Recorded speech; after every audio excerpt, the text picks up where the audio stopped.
Bonjour et bienvenue. Nous sommes bientôt à 3 mois de la fête de Noël. Et vous savez qu'en Afrique, c'est la période pendant laquelle la vente de poulet de chair est très demandée. Les éleveurs TPE, PME ou artisans qui souhaitent démarrer une production de poulet de chair, c'est vraiment la bonne période pour lancer votre production.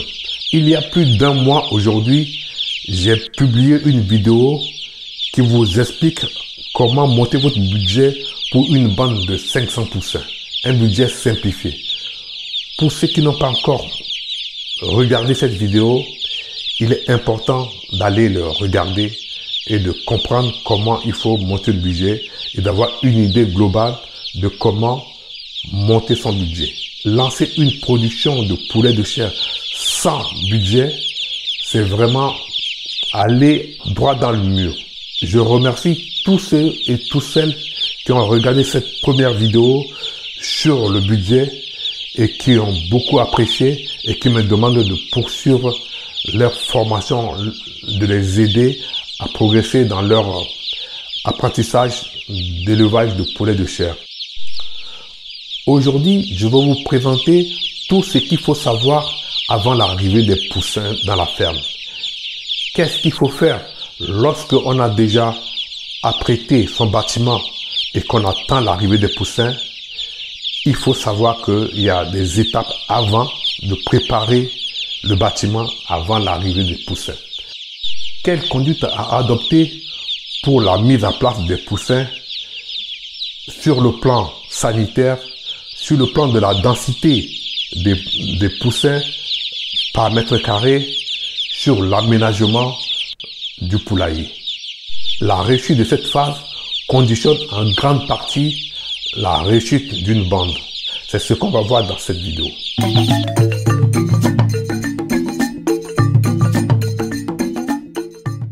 Je m'appelle Simon Alalingué, je suis fonctionnaire des finances en France et consultant en marché public.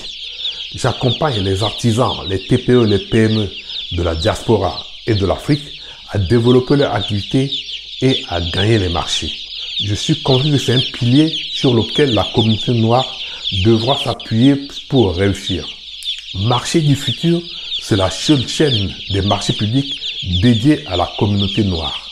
Je vous invite donc à vous abonner à la chaîne, d'activer la cloche de notification pour être averti automatiquement dès la publication des vidéos et profiter des conseils et astuces que je donne chaque semaine pour vous permettre de progresser dans votre business.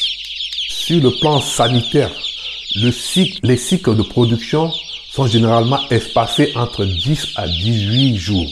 Il faut vider toute la matière organique accumulée lors du lot précédent aussi vite que possible après le départ des poulets. Le lavage des poulaillers et les équipements est tout aussi important, y compris les circuits d'eau. Placez les poussins d'un jour dans un environnement sain.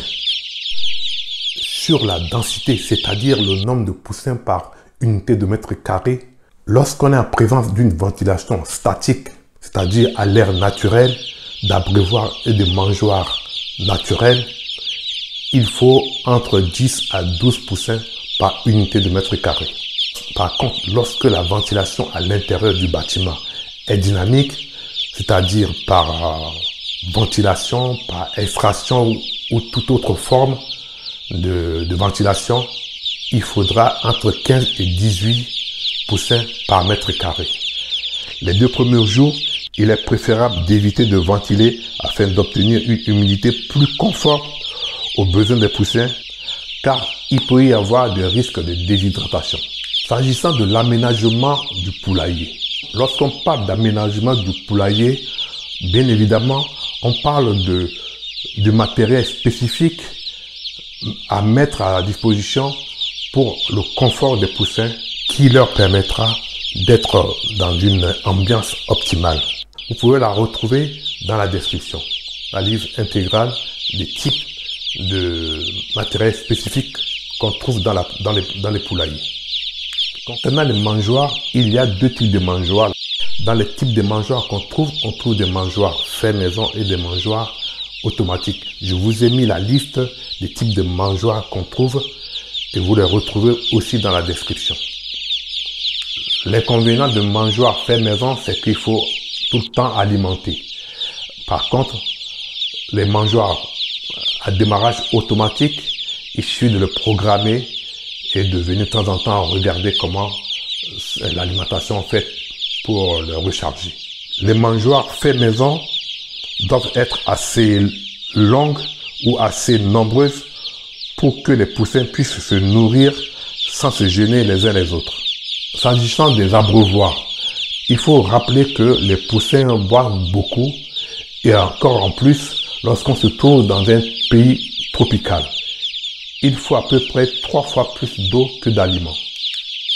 Il existe également des abreuvoirs faits maison et des abreuvoirs industriels.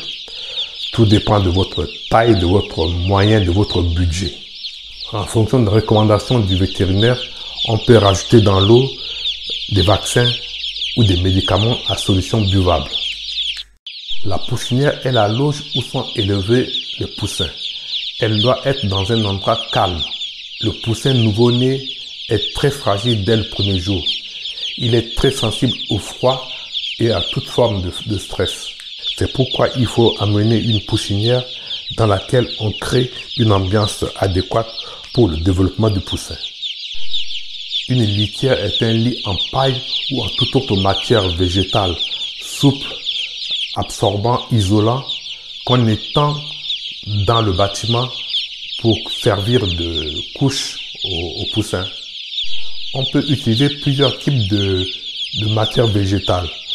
On peut utiliser le paille de riz haché, du copeau fin, des feuilles de maïs hachées, des coques d'arachide brisées. Tout ça, on étale sur toute la surface de la poussinière. L'éleveuse, c'est un appareil qui procure aux poussins la chaleur et qui leur est nécessaire pendant 3 à 4 semaines. Le chauffage, très important. Sachez que vous savez bien que dès les premiers jours des poussins, ils n'ont pas de plumes qui les protègent du froid. Ils n'ont que des duvets. Le jour précédant l'arrivée des poussins, l'agriculteur doit mettre le chauffage en fonctionnement. Sous l'éleveuse, on doit amener la température à 37 et dans le bâtiment, les régler à 28. C'est la fin de cette vidéo consacrée à l'aménagement du poulailler avant l'arrivée des poussins. J'attends vos questions, vos interrogations, vos précisions dans la description. J'espère aussi que cette vidéo a répondu à quelques interrogations des éleveurs qui viennent par WhatsApp me poser des questions. Et si la vidéo vous a plu, likez-la, partagez à d'autres éleveurs, partagez autour de vous. Si vous n'êtes pas encore abonné à ma chaîne, abonnez-vous maintenant. C'est gratuit. Activez les cloches de notification pour être averti automatiquement dès la publication des vidéos et bénéficier des conseils et astuces que je donne chaque semaine pour vous permettre de progresser dans votre business. À très bientôt et prenez soin de vous.